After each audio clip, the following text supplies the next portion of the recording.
throwing us right into the deep end with its highly stylized opening, Battle Cry by Nujabes. Samurai Champloo takes a 2-volume, 10-chapter manga authored by Masaru Gotsubo and turns it into a full 26-episode anime crafted by Manglobe. And the amazing part, it's actually really good. The story opens with 2 of our 3 main characters, Mugen and Jin, facing execution, and right when the swords fall, the show jukes us to introduce the final main character, Fu. She's working at a tea house that seems to be filled with patrons of poor character. Elsewhere, Jin is watching as a man is arbitrarily put to death for being poor. Then Mugen enters Fu's tea house. Fu trips and it looks like she's about to lose a finger to the thugs. Meanwhile, Jin confronts the nobleman and his thugs.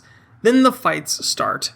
From the intro, Mugen's style is compared to that of a rooster, and it shows with how wild and unpredictable he can be, while Jin's is compared to a koi, with flow and purpose, and no wasted movement. Mugen starts snapping fingers on the boss goon after hearing about some skilled swordsman. He wants to fight. But instead, Jin shows up, and Mugen starts the fight only to get even more fired up when Jin says he's already killed the guys who Mugen wanted to fight. He's a real battle junkie, and right as the fight was getting good, one of the goons decides to light the tea house on fire. The next thing our mains know, they're tied up. With the tea house gone, the owners leave and Fu has to decide on a new direction, which involves visiting the other 2 in prison. She wants the guys to find a samurai that smells like sunflowers in exchange for getting them out. Then back to the execution, which Jin and Mugen initially get themselves out in style. But Fu breaks up the slaughter with some fireworks, and the group of 3 make their escape, but are still jonesing for their personal beef. Fu reminds them of the deal, but leaves it to the flip of a coin, which turns into their escape from the city, as they just did kill a bunch of city guards. On the road, the mains consolidate their money as they're basically fugitives and hungry.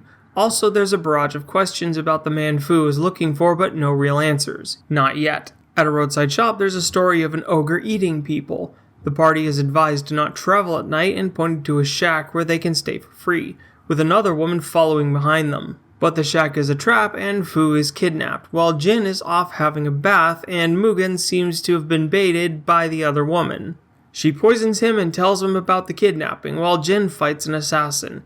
In a strange turn of events, the ogre offs the guy with a grudge and causes the assassin to pull a "my client is dead and I don't work for free" shtick. So luck sees them through this encounter, but still no answers or even hints to the single plot thread we've been given. Once again, on the road and hungry, Fu nags the guys into a splitting ditch, with the next thing we see is Mugen antagonizing some yakuza. Then into a gambling den that smells like the house is cheating. After that, Jin shows up at the same shop and hears about the local yakuza. There's something of a cold turf war going on between the 2 gangs. The Nagatomi, who are trying to take over, and the Kawata, who've been around for a while. Mugen is busy getting recruited by Nagatomi, while Jin witnesses a kid from Kawata try to save his tutor from her father's gambling debts. Elsewhere, Fu gets an ominous warning from a street mystic to avoid vases, which seems on point because it leads to her kidnapping. Again. So the Nagatomis take the tutor girl and put her in a brothel to work off her father's debt. This brothel, Jin and Kid infiltrate for the purpose of a rescue. Kind of funny how both Mugen and Jin are at this brothel for different reasons and neither one knows that Fu is there. But they will soon. Of course, when the 2 lock eyes, they have to fight. And when it looks like the Nagatomis are about to take Jin on themselves, Mugen goes friendly fire, which causes Jin and Kid to retreat with Mugen giving chase. Kid does a desperate dumb and knifes one of the Nagatomi goons, which leads to the meeting of the leaders and an agreement that the dice will decide fate. But we already know Nagatomi are cheaters.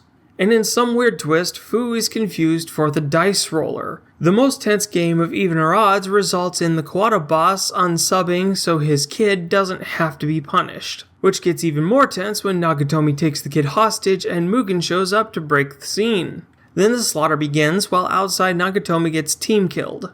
And ending this particular story, Jin and Fu are back on the road while Mugen gets in one last fight. Now it's episode 5 and we get something resembling a time frame saying 1888 and mentioning Van Gogh, then saying 100 years earlier, which means roughly 1788-ish, which is the late Tokugawa shogunate.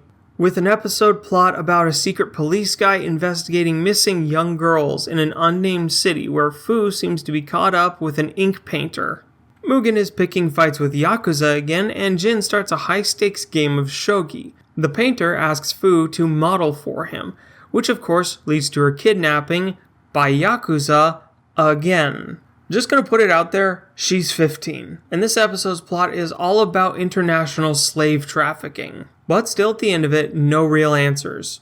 And that's kind of just the way the show goes for most of it. The group travel, get roped into trouble, hijinks and sometimes combat ensues, Fu gets into a lot of trouble, and there's that overarching plot of the Sunflower Samurai, which does eventually get its resolution.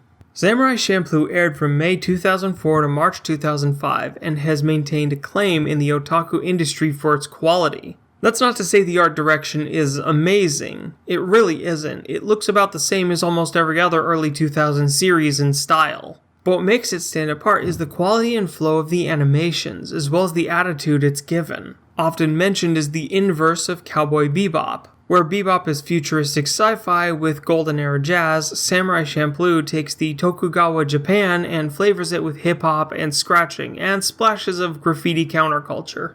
It's a wild mix that wouldn't work if it wasn't perfectly blended in just the right amounts. And in the US, the show has a cult following in part for the three main characters, with Mugen dubbed by Steve Blum. Come on now, put your back into it, buddy.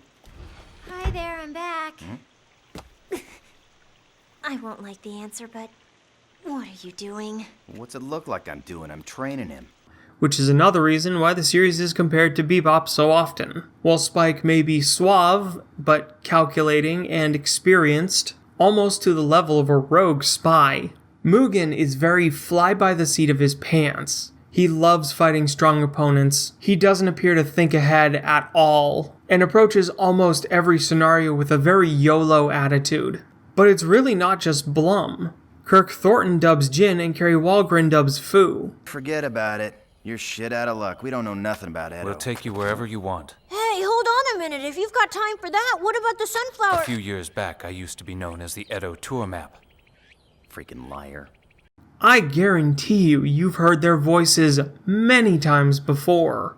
The anime is so well put together that it's kind of weird for it to embrace the almost episodic stories. But it's those stories that really sell the idea of the period drama aspect of the show. Like the episode where Jin has to play tour guide for a German. This gives a chance for the series to flex its period drama aspect, because there were rules back then about where foreigners could and could not be. But this also doesn't really help it with much of having an overarching narrative outside of Fu looking for the Sunflower Samurai and the two main guys constantly trying to kill each other. That really was just the style of story for the productions of the time. Episodic adventures with a very loose idea of where the overarching plot is supposed to be going. Emphasis on set pieces and smaller digestible bits to fluff out the world and characters, like a full plate of side dishes to accentuate a 16-ounce ribeye they sit next to.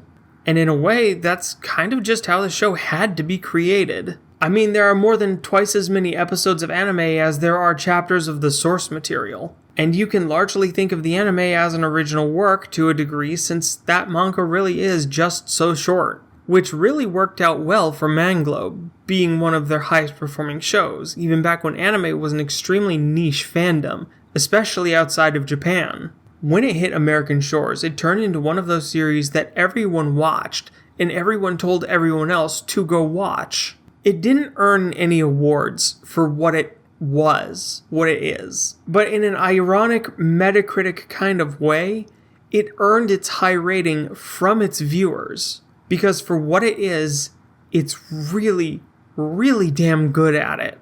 I am the NBT. This has been the Noble Weeaboo. Like or don't, sub or don't, and thank you for watching. Samurai Champloo might as well be considered mandatory watching for any and all new anime fans. It's almost a period drama, but it contains a very modern flair and flavor that keeps you hooked on what crazy bullshit can happen next, while constantly teasing sunflowers until they finally offer you a resolution.